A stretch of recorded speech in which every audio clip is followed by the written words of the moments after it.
I I don't know what it is about snooker. It seems it seems to ingest a lot of bad luck in everything you do in your life. You know, it's we've all had our first share of it.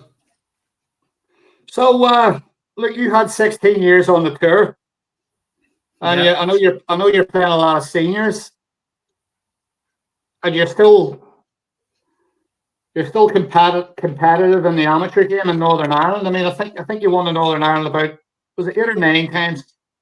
8 times, Dave. 8. Yeah. Not a lot of players do that. And usually when the players do that, they tend to get on the tour. Yeah, I only won it once before I went on the tour, but I was in an unusual position in that I actually won it once when I was on the tour, because the amateur game was struggling so much. They let anybody outside the top 64 in the pros play in the amateur championships. That was in 2000, and I hadn't got to the top 64 yet. And I won it because I was desperate to play in tournaments, because I was still in the early stages of my pro career, and I wasn't really doing that much. So I was trying to play in everything that I could just for match practice. And I remember playing very well at that year and beat my good friend, the late great Barry McNamee, in the final. But I'm obviously very, very proud to have won it 8 times, which is the most anybody has ever won it. But you know, I'm a little bit disappointed that I haven't won it since 2016. So I'm hoping there might be one more left in the old dog yet. Well, hang on a second now. You're in your mid-50s now, Paul. Same age as me. Yep, 55 next month. The best of us is gone. Definitely. The most of us is gone. I think you know we can start off by talking about senior snooker, because I think it's unquestionable that as you get a little bit older, things deteriorate. We can start off with the eyes, and we can take it all the way up to the mental side of the game and the impatience and everything else that goes with that. Yeah, absolutely. Well, eyes have always been a major problem for me. I started wearing glasses at 13, and I've worn contact lenses playing snooker my whole life since I was 17. That's become an issue as I have gotten older, because as you get older, you get a bit. I was always short-sighted, but as you get older, you tend to be a bit long-sighted, so you need the glasses for reading then. So my problem is when I put the lenses in to correct my short-sightedness, and then I try to read something, I can't read it because when it's in front of me, because the lenses are correcting my vision for the distance, but my eyes are now getting adjusted like any normal person when you get older, that something right in front of you is a bit of a blur. If I take my lenses out, I can read something that's like 3-4 inches from my face, no problem. But with my lenses in, I can't. So I can still see long balls. I don't put that many in, but I can still see them. But I can't see, like when I'm chalking my tip, I can't really see what I'm doing. Which is it's a pretty weird feeling, you know. Yeah, I'm the same. I need reading glasses. I don't have a problem with long vision. You know, I've just started playing a lot of snooker actually. Again, I'm going to be playing a lot of seniors events this year, so watch out for me, okay? Good stuff. And yeah, I don't need the glasses. A lot of my friends are putting the lenses in. You know, the correct the distance shots, and I don't seem to have I think there's about a dozen other problems, Pat, that I'm trying to sort out. Yeah, tell me about it. Paralysis by analysis. It is, and for I mean, we're sitting here talking about snooker, but some of the younger lads are probably not going to remember you, Pat. You know, the time when you were on the tour. I think you were on the professional tour. Is it 94 to 2011? Yeah, with 1 year off. I fell off in 2006. and I got back on 1 year later. So I was on for actual playing years. I was on for 16 years. I was on for 17 years, but I missed one in the middle.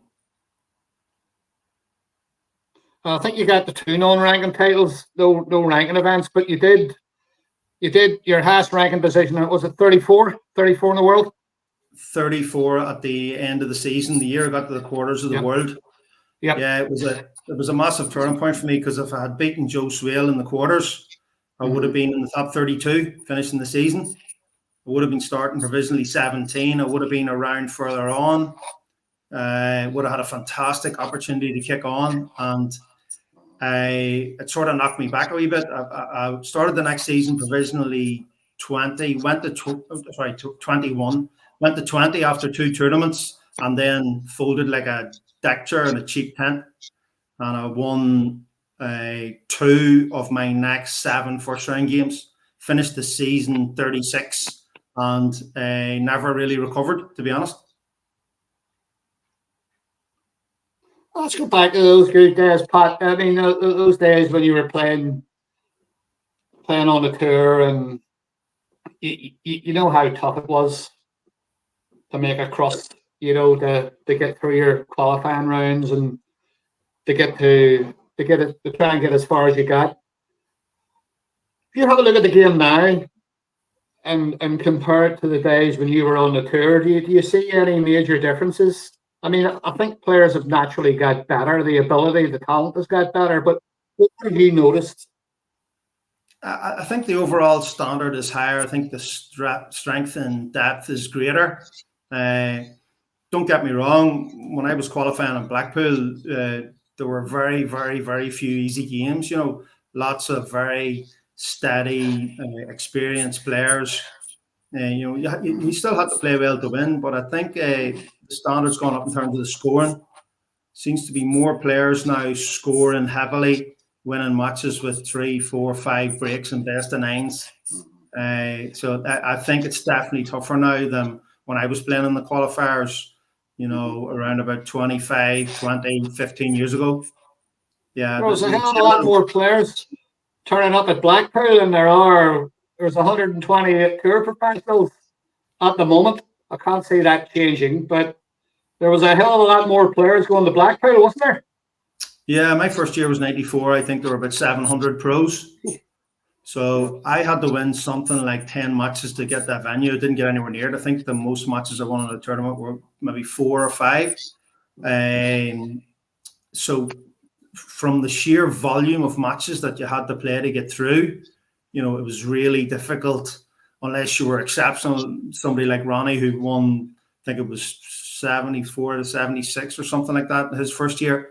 The sheer volume of matches caught up to you because it was so difficult to produce day after day after day, and you were going to have an occasional bad day, and when you did, you got chinned. That's right. Yeah. And I think back in the 90s there, Pat, pretty much around about the time when you came in or got on the tour, I think a lot of amateurs who were going to take the challenge or they had sponsorship opportunities could pretty much sign on as a pro and go and play the tournaments and call themselves a professional, so to speak. Yeah, that's how I turned pro. Yeah. Personally, I wasn't going to do it unless I did something beforehand that proved to me that I had some sort of chance. And that was, I won the Northern Ireland. I went full-time amateur in 92, and I won the Northern Ireland Amateur for the first time in 93 and finished number 1. So I went to the World Amateur and I lost 8-7 in the semis to Ty Pitchett. So because I had done that, effectively finished in the top 4 in the World Amateur Championship, I says, right, that's good. That gives me enough confidence that I am worthy enough to give the pros a go.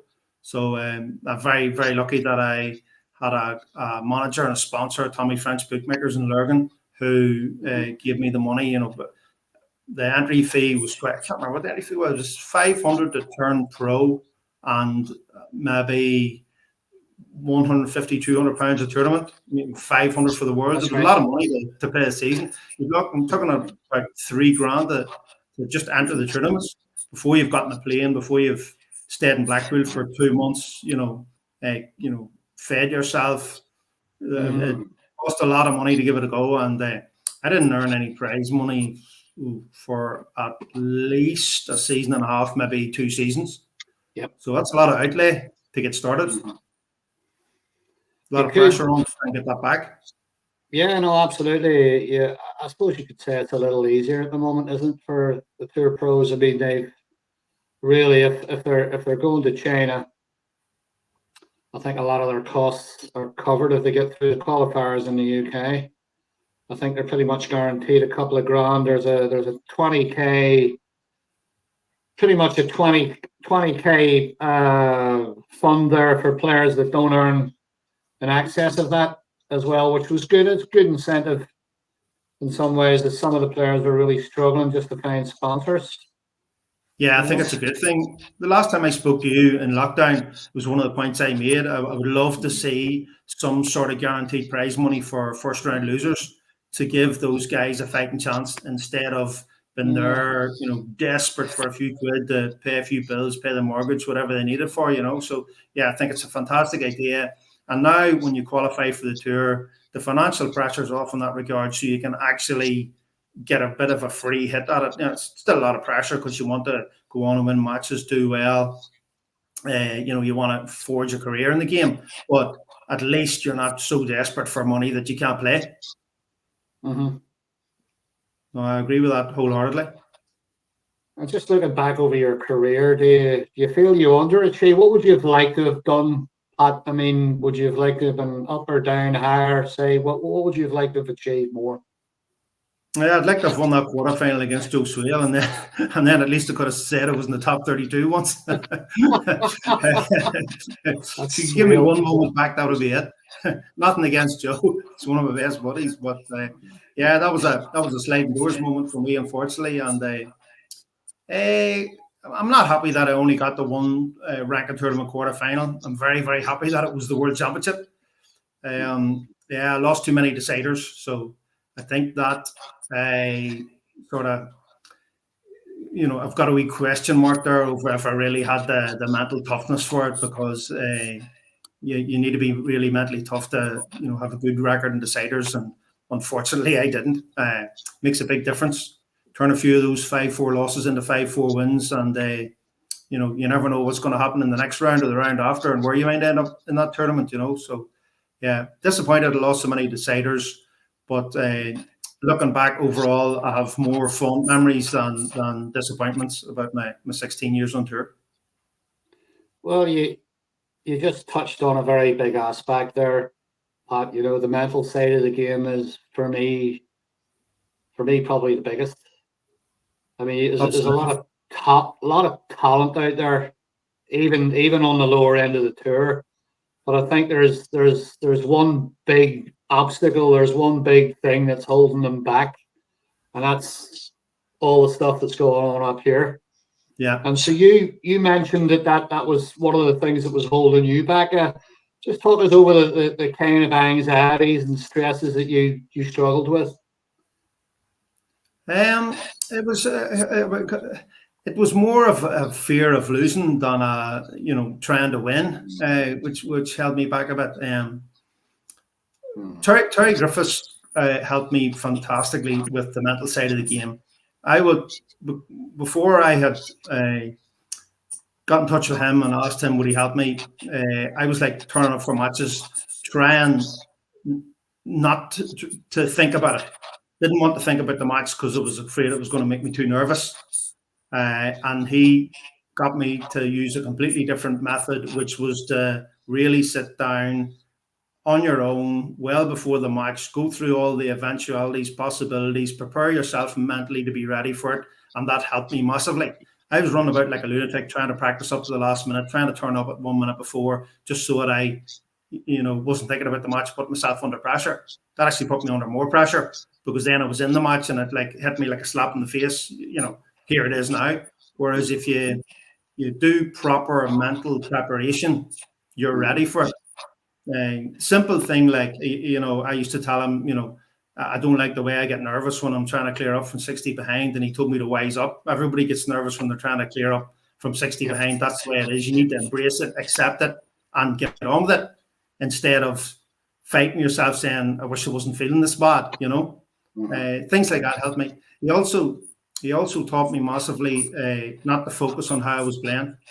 That my job as a professional snooker player was to win matches, and that really helped me, because if I wasn't playing well, I was really fighting with myself. Why am I not playing well? I'm better than this, and all these negative thoughts, as opposed to I'm here to win. I want another chance. Give me another chance. If it takes 10 chances, I'm here to win. That's all I'm worried about. If I win, I can play better tomorrow.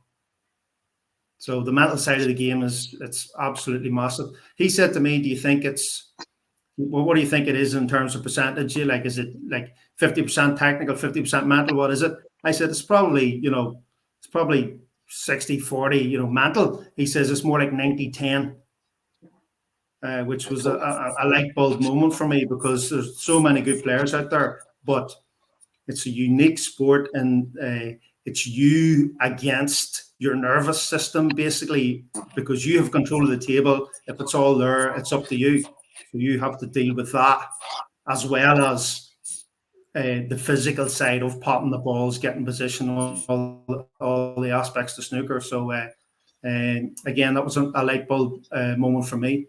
He says to me, "How many hours a week do you practice?" I said 35, 40. "How many hours a week do you practice the mental side?" I went, I don't. So if it's 90% mental, I was doing 100% practice on the 10% and 0% practice on the 90%, which, like, for somebody that's supposed to be intelligent, was pretty stupid, I must admit. But the advice that I would give to the guys on the tour is talk about the mental side with somebody and do mental preparation before matches, because it helped me massively. Of course, when you look back, if you look back at the 70s and the 80s, where you had really only 32 really good players, and I think most of them probably had a drink. Yeah. I mean, Alex, couldn't blame them for that. I don't talk about Alex an awful lot, really, because he's one of my heroes. But Alex was probably quite drunk through at least 2 out of the 3 world finals. I can't remember how many he got. I think he got the 3. Did he? Was it 3 or 4 world finals he got to? Or he won 2. He got the 4. He was quite laced up, for the best of times, and I think maybe, other players drank too. I'm not going to mention any other names. I might get into trouble because I know some of them. But they did a lot of drink. I mean, we all remember Bill Werbineck. Apparently Bill had the shakes, so he needed several, or somebody said to me 10 pints before he could actually play his first match. That's correct. Yeah. I think it was Dennis tells a story about playing Bill at the World Championship, and they had a morning session and an evening session, and it was something like 8 all. And Dennis counted up at that stage. Bill had about 35 pints on, and it was 8 all. So Dennis was like scratching his head, going like, "What's going on here?" I don't know. Yeah, it's I don't know. He got it. It became tax deductible for his accounts. He got it. I think he got a doctor's note, or say he couldn't play without it. So I'm not going to put a number on it, but his huge quantity of pints during the season, he was able to put that into his tax return to get saved a few quid on his snooker earnings. So I'd say that's a one and only. That's incredible. It's incredible what was going on. But I think back in those days, Ken tells a good story about Alex at the Irish Masters when Ken was doing usher, and Alex was ordering a vodka and orange. Alex was ordering an orange juice or a vodka and orange, and he told Ken, if it's an orange juice, that means it's a vodka and orange, and if it's a vodka and orange, that means it's a double vodka and orange, because he didn't want us to know how much he was drinking. Yeah. Oh, cold. I think you know what I want? Yeah. You have to be careful, and Alex did. I don't think he was very careful about anything, Alex. But I mean, we all loved him. Absolutely. In that respect, massive. As a kid growing up, getting into snooker in Northern Ireland in the very early 1980s, I was gutted when he lost the final to Cliff in 80 from 9-5 up. He did a bit of showboating. And Cliff's such a granite player that he was the wrong man to do that against. But obviously, when he won in '82, it was incredibly emotional for all us Northern Ireland snooker fans, especially us kids just getting into the game. You know, that was a great day, very memorable day. I remember watching it. Yeah, tremendous. Back then. Yeah. I had my best ever clearance, drunk. Yeah. I was my best ever clearance. I was playing. Do you remember Rob McCulloch? Yes, left-hander. Aye. I was playing him. Me and him were in Ormo Golf Club about 15 years ago, and we drank about. I think the pair of us had drank about 10 pints of harp, and we were downstairs in the snooker room, and I was 67. My hand was 69. I was 67. My hand was 69 on the table, and I dished him up. And he just sat there with his gob open. He just went, I can't believe you did that. He says, you've been moving around the table every shot, and you've just, but it's incredible because, I mean, I don't know why you ever had days where you've had a wee drink and practice. Maybe you've had a wee bit of fun, and you played it. Sometimes you can actually turn it on, Not in practice. I couldn't have a drink in practice. I've turned it on once or twice with a couple of pints in me during one of the local tournaments, but I can't do it in practice. I need the adrenaline of the match to make me play well with a couple of drinks. But anyway, you should be playing with 10 pints of hurting you for years if you cleared up like that. I can't drink like that anymore, Pat. I think that age has taken its toll with the alcohol. Yeah. As well as it affects that too, doesn't it? Yeah. But anyway, getting back to the mental side, a more sensible conversation here is that I think players in the early days, in the 70s and 80s, there weren't as many great players. There wasn't as much talent, so it was pretty much confined. The players dealt with their issues. Of course, back in those days, there wasn't checks with alcohol. They were smoking. Some of the lads were taking drugs. They were kind of mixing it up a wee bit. Where now it's a tougher game. There's more talent out there. The mental side of things is dealt with in a very different way. But Pat, for me, that's the difference between the players at the top and the players at the bottom. For me, that's the difference between those top 32 players and all those lads at the bottom end of the tour that are really struggling. It's the mental game. For me, do you agree with that, or? It's certainly part of it. I've been blown away by the longevity shown by the players at the top in more recent years. The likes of Ronnie, John Higgins, Mark Williams playing as well as they're doing into their mid and now towards late 40s. It's absolutely phenomenal. It's funny because when I first started watching snooker, probably the biggest name was Ray Reardon, the late great Ray Reardon, who sadly passed away recently, and he played fantastic snooker right up into his 50s. Like he was winning tournaments when he hit 50, and he was in the world semi-finals in his early 50s in '85. So from that point of view, it shouldn't be that big a surprise. But it's a big surprise when you look at the dominance of Steve Davis in the 80s, who never won a world title once he hit his early 30s. Stephen Hendry in the 90s, who never won a world title after he hit his early 30s. So their careers made us all think that, geez, a snooker player is in his prime in his 30s and that's it. But Ronnie has shown it to be that's not the case. And we're going right back to the good old days of Ray Reardon, winning tournaments right up until he was 50, maybe even early 50s. So yep. It's gone full circle again.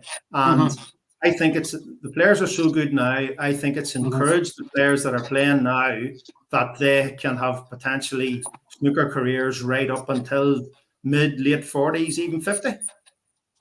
Well, I mean, it's players like, look at Mark Williams is doing. Incredible what he's doing. Ronnie, Mark, they're they just seem to be better than the rest. I mean, I don't even think Mark Williams practices an awful lot. I mean, just you know, I'm not sure. Couldn't get. I was speaking to Jackson and Liam Davies there. These are two lads who practice with Mark. The young Liam's just got on the tour there. Yep, great player. Recently, he's a very talented young lad. He used to come down to my pro-ams at the age of 14. He used to travel all the way from Wales to Sussex just to play in one of my pro-ams because he knew the value of playing good players, you know, and traveling. And he understood about comfort zones, yeah, and things like that. And this is another problem, Pat. The players didn't too. This is one of the reasons why I started running pro-ams, because I found a lot of players were just kind of confining themselves to their clubs and not traveling, because sometimes the traveling part of the game could be difficult to deal with, and amongst other things. But some players didn't travel. I don't think Jordan didn't travel very well in the early days. You know, Jordan Brown struck me as a comfort zone player. You know, and I think coming over to me once a month and playing back-to-back pro-ams brought him along a lot. It didn't go well to start with, but it took him a few weeks and he started winning. Yeah. You know. Yeah. It certainly didn't do him any harm. We could all tell over here what a fantastic talent Jordan was. I couldn't understand why he didn't make his breakthrough a little bit earlier than he did. I think he said himself he was messing about a bit off the table. He wasn't practicing hard enough. But when he got his head down and got through that Q school, the transformation in his game has been, you know, fantastic. I don't practice with Jordan, but I know he's in the same club with Mark Allen, Raymond Fry, Daggy Lavery, Robbie mcGuigan, and several other really good players. And they be telling me stories of the stuff he's doing in practice is just phenomenal. Good friend of mine, Michael Judge, went up and practiced with him and lost 10-0, and he said, you know, I hardly missed a ball and I lost 10-0. So that's scary snooker. So there's no doubt that he's got the potential to, you know, repeat what he did in the Welsh Open a couple of years ago, and I hope he just gets a wee bit of luck at everybody needs this season and really kicks on again. Well, when he was playing my pro-ams, I was telling everybody he was better than most of the lower end of the tour at that time, and people were just looking at me and going, "What? What are you talking about? What's he doing? What's he doing?" And I knew he had it, because, you know, players have got to sort of get themselves ready psychologically, and I think with Jordan it was comfort zones, it was the mental side of the game. He had to feel comfortable. Yeah, you know, because with Geordie there was a lot of anxiety on the build-up to a tournament, you know. But when you watch Geordie at his best, you know, when you start seeing that man hitting back-to-back 100 breaks, you know, and scoring very high, because he's a great long ball potter, he's a great scorer, great cues. He's phenomenal. Yeah, you know, and then that kind of came through, and then the second time round when he got on the tour, he fell off the first time, and I pretty much knew that what he got through Q school or about, I can't even remember what it is, about 6 years ago. I can't remember when it was, but I kind of knew then he would start winning qualifiers, which he did, and getting starting to beat the big players. And I'm very pleased he is where he is, and you know, he's just started a family there, bless him, you know. Long may it continue. Absolutely phenomenal that three lads out of the same club in Northern Ireland are on the tour. It's fantastic. Wee Robbie's on as well. Oh, talking to Robbie, I interviewed Robbie there a few months ago, and again, you know, I brought Robbie over for a pro-am. He won it very easily. I think he lost one frame the whole whole tournament. But he's got loads of talent. He's very quick player, Robbie, very talented, loves to take shots on, and he's maturing all the time. He's you know, if you look at his results for the start of the season, you know, with the Championship League results, he's very positive start to the season. In some ways, you know, very unlucky to lose 5-4 in the black to Jack Jones. really unlucky. Like, that would have been a tremendous boost, but it should still be a good boost that he lost 5-1 to Black, the last season's World Championship finalist. So yeah, we're all very, very hopeful over here that he's going to play his best stuff, and if he does, I'm very confident that he can stay on after 2 years. Yeah, I'm confident he will. That's not because he beat me the last 4 or 5 times I played him in the Northern Ireland Amateur Ranking Tournaments. That's genuinely, I want to see the lad do well because he's a good lad. Still number one, isn't he? He's won it. How many years has he won it? 2, 3 years in a row, Robbie, or is he still? Where is he? He didn't win it last season. Just before he went away, a lad called Darren Dornan from Drummond won it for the first time, but Robbie had won it the 3 previous years in a row. I think he beat Mark's record to be the youngest ever winner the first time he won it, and then he went and did a three-peat. So yeah, he was virtually unstoppable in Northern Ireland there for 2 or 3 seasons, and we weren't exactly good at all us amateur, all us old fogies that he got the pro card. Glad to see it back him for 2 years. Oh, Darren, I remember speaking to Darren at one of Mark's Pro-Ams. Charlie Pro-Ams, yeah, and he's a good player. Darren, that's a good win for him, actually. Speaking of those, what Jordan didn't know was I've never seen anything like it in the Pro-Am series, with the quality of players that were in it on club tables, which are a little bit of an equaliser, and them in perfect condition. To win that 3 times and split 3 times it's one of the greatest feats in snooker history. So where are you at the moment then, Pat? Are you going to continue with senior snooker and amateur snooker as such? Or what do you want to do? I was really hoping to continue with the seniors because I've enjoyed it so much since Jason Francis got it up and running. It's been amazing for like old fogies like me to go back and play in venues like the Crucible and the Bonus Arena in Hull. Some beautiful venues. Felt like a really proper player again. I really enjoyed it for those 6-7 years I did it, but sadly, it's the format has changed this year, and instead of you going to a qualifier and trying to win that qualifier to get a spot at a venue, you now have to go to 9 qualifiers and earn ranking points to get one of the top 2 spots on the ranking list to get to the World Championship. That's going to benefit lads like me. That's going to benefit lads who are based in England, specifically lads who are based in the south, because they don't have far to travel to go to the venues, Reading and Newbury. But there's just no way that I can afford the time or financially to go over for 9 qualifiers, because you're looking at, as well as 3-4 days away every weekend, you're looking at probably somewhere between 6-7 grand, and that's just not viable for me. I much prefer the older format where you took your chance. You could go to a qualifier. If you didn't qualify, you could maybe take a punt on another one, maybe another 2, and leave it at that. You've had your chance, you didn't get it, but I can't commit to all those tournaments. I do understand that Jason wasn't getting fantastic entries under the old system and seems to be getting better entries under this. And, I just want to thank him for the opportunity he gave us, guys, and wish him all the very best with it going forwards. Well, Pat, you can stay here. Everybody else is staying here. Jordan stayed here for about a year, nearly every other weekend. Robbie stayed here. Who else is about 12 other professionals have stayed here at this house.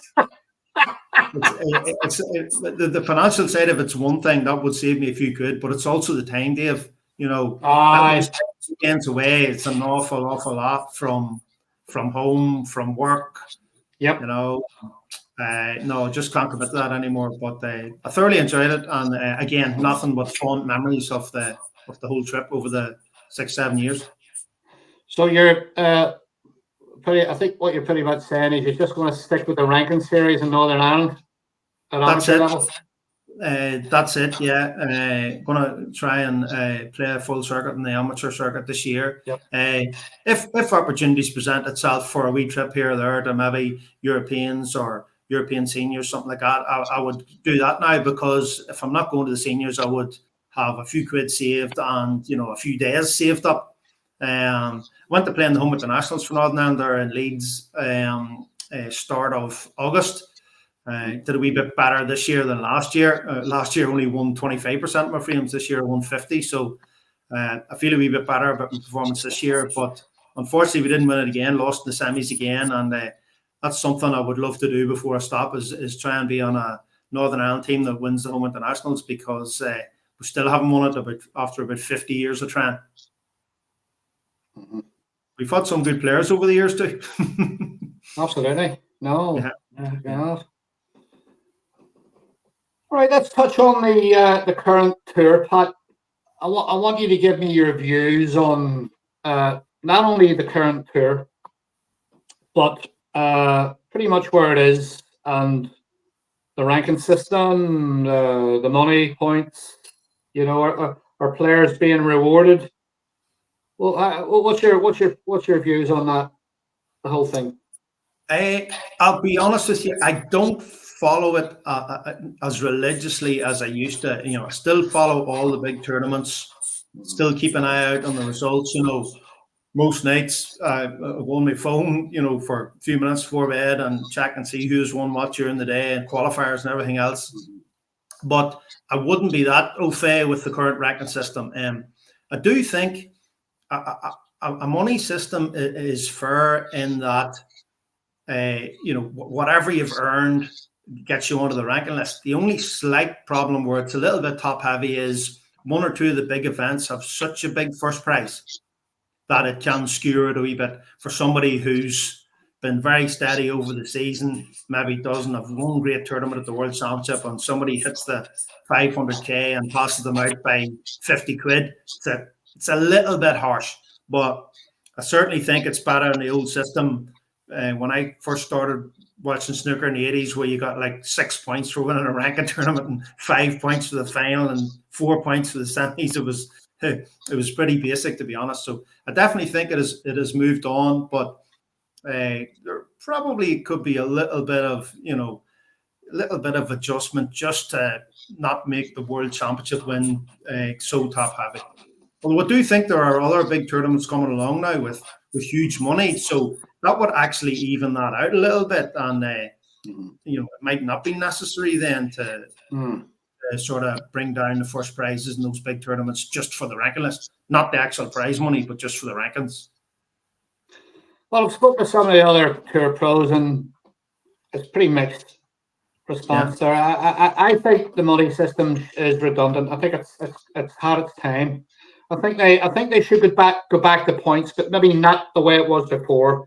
I think players should be rewarded for winning frames, especially the low-ranked professionals. So maybe a point system that's frame winning related to some extent, where they're being rewarded for maybe performing better in their matches, because the seeded draw system is a bit unfortunate for lower-ranked professionals. When they get thrown in that draw pot, they're going to get, they're going to get Ronnie and Williams and Higgins, and if you're up there, I mean, Jordan, I kind of look at Jordy when he was climbing the ranking system, and he kind of got himself up a little bit, and he was pretty much, there's no guarantees, but he was kind of guaranteed not to get maybe Ronnie or Higgins or Williams or Judd.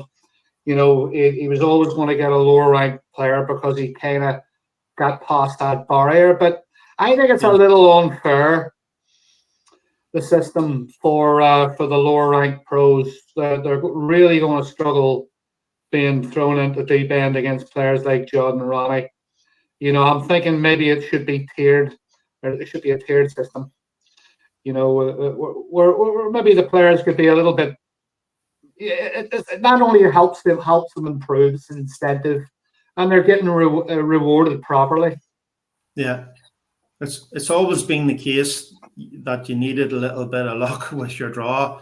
I mean, I have seen it happening over the years, especially with the flat 1-2-8 system, where one poor guy has started off, got his tour card, and he's gone like Ronnie, Mark Williams, Judd Trump, 3 out of the first 4 tournaments, and he hasn't even got started then, When I played, it was the tiered system. and it is fairer because it gives guys of the same level a chance to compete against each other for ranking points and prize money before they're thrown in at the deep end. But then there's the counter argument that you're, by seeding the top players further and further through the rounds, that you're giving them protection that, isn't really fair on the lower ranked players. So, it's difficult. There are pros and cons both ways. If you look at the tennis, for example, they seem to have a little bit of a hybrid where they go to the big tournaments and they go flat 1-2-8.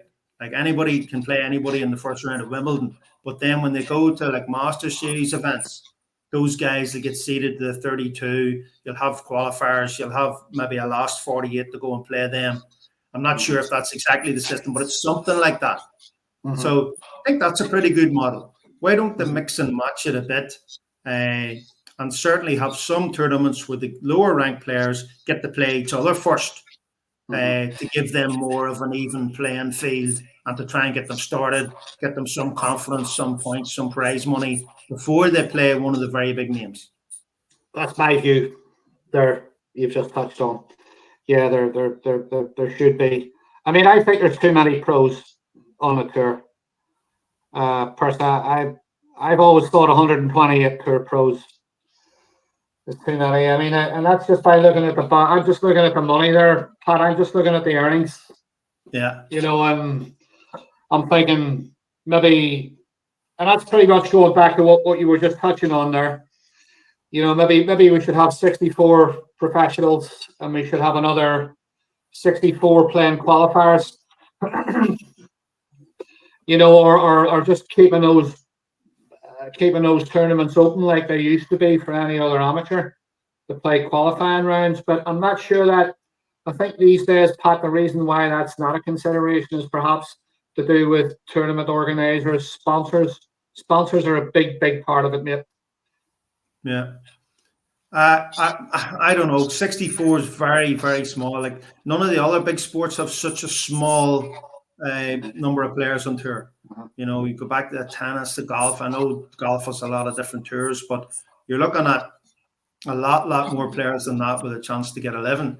And I personally think 128 is around about right, but it's just a question of getting that system right to give the guys that are starting off the first chance of making their mark. What we just talked about when they're playing each other in the first round, I think it's fairer than when they're playing one of the big seeds. If you went to 64, you'd then basically have to have a challenge tour where the prize money was like astronomical to let those 64 guys try to earn 11 that 64 that are getting left behind the first year. You need to have a challenge tour with astronomical prize money to allow those 64 to potentially earn money, earn a decent wage. So I think that could be, a logistical problem, finding all the venues to accommodate that on top of the main tour events, finding the sponsorship, the prize money. I think to keep snooker up with other sports, in the same sort of status, 128 is about right. It's just about finding the right system for those 128 to start everybody. Most of the pros agree with you. I've put that to quite a lot of professionals, and they've all said that the 128 seems to be right. So they've totally disagreed with me. What the hell do I know anyway? But I mean, the sponsors have got a lot to do with this too. I mean, sponsors don't want the system to change. Sponsors want the top players to get to the end. They want to. Do you know what I mean? They want an event where they've got top players. So there's never going to be a time where all those names are just going to get thrown into a hat. It's just not going to happen. Yeah. You've got to keep everybody happy, and as you say, you've got to keep in with the Joneses in terms of other sports. Everything has to stick some sort of system. We may not think it's fair, we may not agree with it, but it just is what it is. Okay. So who are you impressed with on the tour with at the minute, Pat? Who's impressing you at the moment coming through? Well, forget about the ones that are coming through just for now. Who's impressing me is Mark Allen. What he has done in the last couple of seasons to get the world number ones, it's been incredible, especially as a snooker fan coming from Northern Ireland.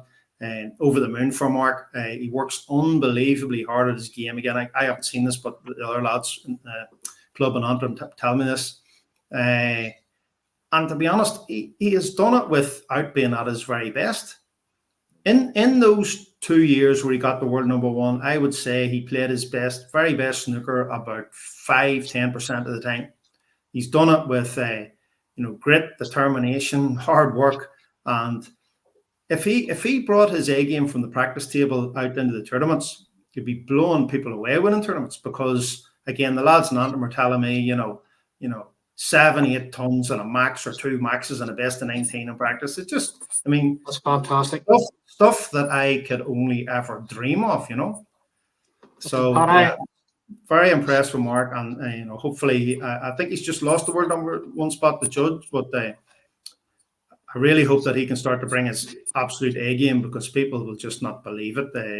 If he can produce it in the big stage, awesome snooker. He's a great player. I know he's a great player because he told me that in Antrim about 5 years ago. He told you you're a great player? No, he told me he was a great player. Well, I agree with him. No, he's a great. No, it's great. It's good to see the Northern Irish lads are coming through. We'd like to see. I would like to see some of the lads I've had at my pro-ams just after lockdown, just after lockdown. I'd like to see some of those. I'd like to see young Liam Davies coming through. I'd like to see Robbie come through. Yep. Me too. There's lots. What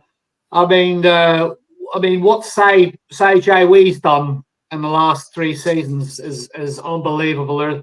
He's just like I remember chatting to him in the Castle Snooker Club in Brighton when I think he lost that Q Tour. That was about 3 years ago. Look where he is now. He's in the top 20.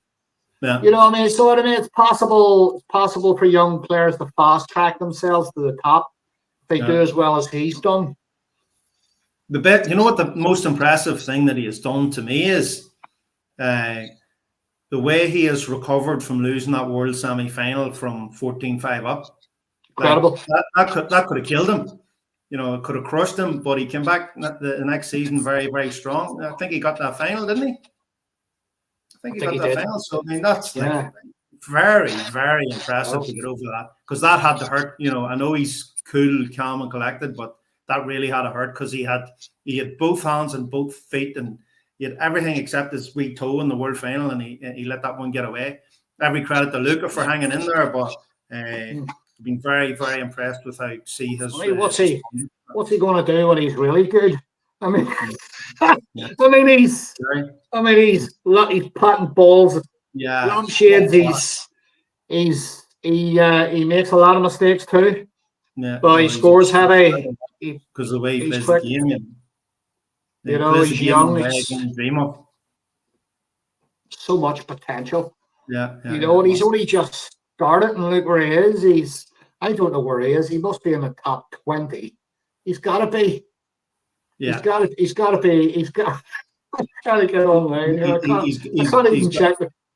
He's got potential to go so far in the game, I think he's the man with the most potential that has me scratching my head and head in my hands the most is Jack. Oh my God.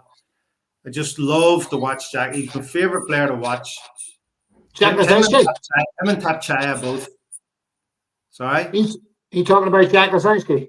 Jack Lisowski, yeah. He looks like he was just born to play snooker. Just love the way he plays the game. Glides around the table, strikes the ball. Again, don't understand why he hasn't won a tournament with how good he is. And I hope he wins one very, very soon. And I think if he does, the floodgates might open. Yeah, that must be infuriating him. Yeah, when he really, you could argue Pat, you could argue that his game's not perfect. Is that fair to say? He does. I think his safety game has You improved. tell me what you think. I think his safety game has improved. I thought he played some excellent safety at times last season. Like anytime he's on the tally, I'm watching. Thought his safety was a lot better. It's just the odd, inexplicable miss that you just can't believe. I mean, some of the snooker that he played against Stuart Bingham in the World Championship, that was a classic match. Watched nearly every ball, gets himself right back into position for 10-all, misses a straight pink off the spot. And you're going, how can he play that well for so long and do all those brilliant shots and then miss that? But that's just snooker for you. You know, I shouldn't be criticising anybody for missing easy balls because I've missed more than my fair share. But for such a good player, it infuriates his fans like me watching. So it must really infuriate Jack too. Well, you see players getting tired. I mean, you see Ronnie. I mean, Ronnie is probably going to be the best player that's ever picked up a cue. But you know, Ronnie is he in a good place with snooker in terms of winning events? He can pick and choose the events he wants to play, and he loves going to China. I can see why he likes going to China. He loves traveling. I think that can he still beat the best? Absolutely. You don't win world championships at his age if you're still not the best in the world at his age. And you know, we talked about age.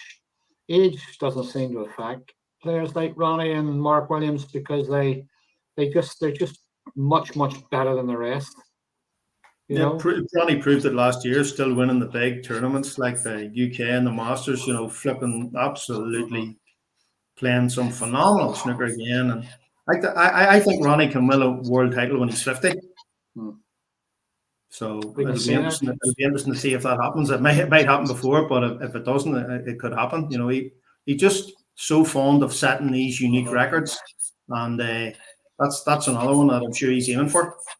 Did you watch the Netflix documentary on Ronnie? No, I never saw it. I never got around to watching it. I was told by 2 or 3 people to watch it actually that it's very good, but I never actually got around to watching it. So it's on. It kind of, for me, it was very refreshing actually to watch that, Pat. I'll tell you why.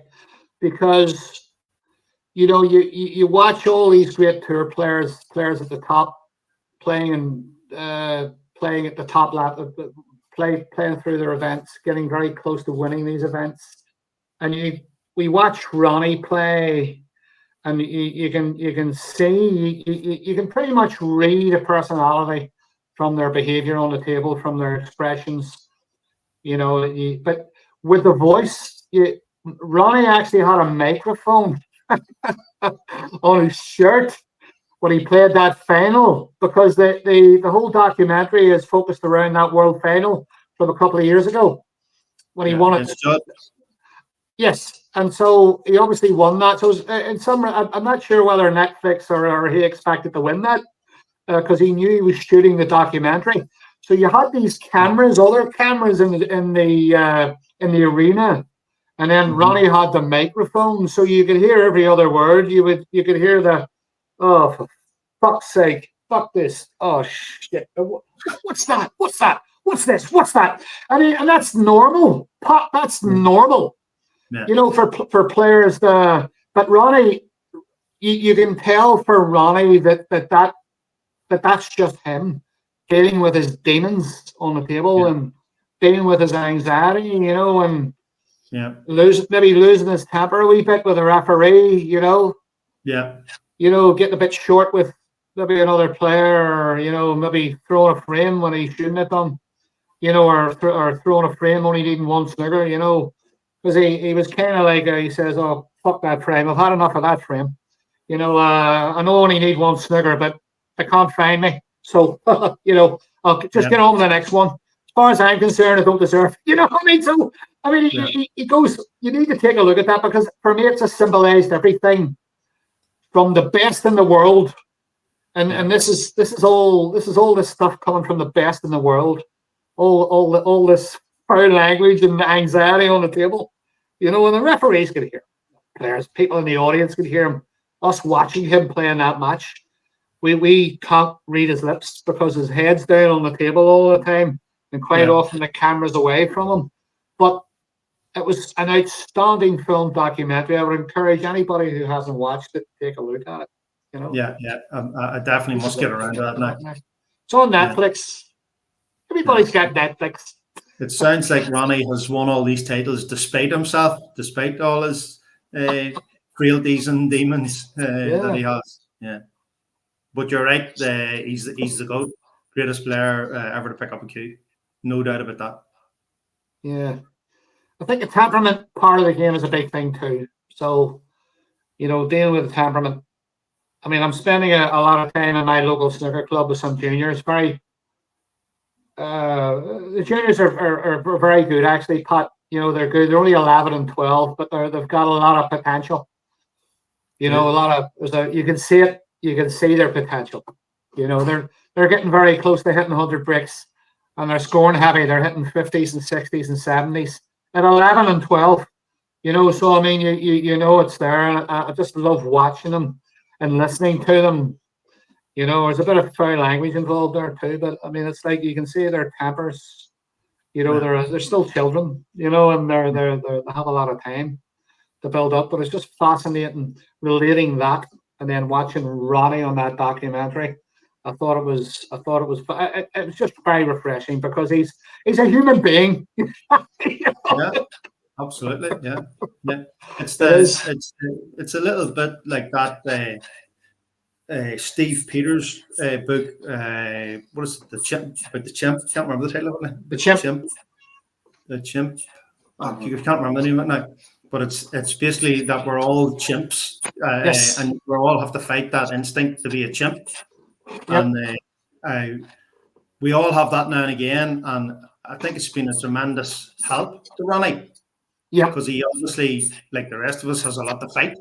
And it seems like with all his, you know, exposure, limelight, publicity, everything, pressure, that he probably has more to fight than most. And obviously Steve Peters has helped him deal with that. But you can't deal with it all the time. Sometimes you just have to let it out. And he's done that a few times too. Yeah, it was young Robbie who actually introduced me to the chimp theory from Peters. And it's good. It is interesting. I did try to get Peters on, but I think his second in command tried to come on. I wasn't having any of that. You know, I've had Chris Henry on about half a dozen podcasts. You know what I mean? I think I deserve a wee bit better. But there you go. What do I know? You know, Chris is a good man to have on. Very, very knowledgeable about the game. Oh, Chris is great. It's been too long since we've done a podcast or a live stream. I don't do live streams anymore. This is pre-recorded, by the way. But the thing is, I went live to get interactive, and I never really got there wasn't really enough good feedback at the times when we did go live. So for that reason, for me, it was quite fruitless. You know, it's more important for players to watch this. You know, I think if young players watch, I mean, this video is a bit longer because you're older. Everything I do takes longer. I mean, when I interviewed Jackson there, it was 25 minutes. Liam is 20 minutes. I'm trying to get the other Welsh lad on next week. You know, I'll keep those boys down to 20 minutes because they're about 35 years younger than us. Yeah. Well, that's understandable. But, you know, that's the way it is. But anyway, we've been running nearly an hour, and I think you've given me a terrible headache, Pat, so I'm going to have to wrap this up. All right? All right, Dave. Always a pleasure. It's always nice to get a bit of feedback. So what we'll do, I'll put this, there's about 20 snooker platforms. I'll hit this YouTube video out over the next 2 or 3 days, and they can take a little look and see if the amateurs can get out. Some of the professionals might get something from this as well. I don't know. Unlikely, but you never know. You never know, but it's something that we can look back on, Pat, you know. All right, Dave. But I'm going to catch up with you when I get over. I'm over every month now, Pat. I'll tell you why when we get off the screen here. But it's always a pleasure speaking to you, mate. You know, just stay on the line there. All right, Dave. Thanks. Bye.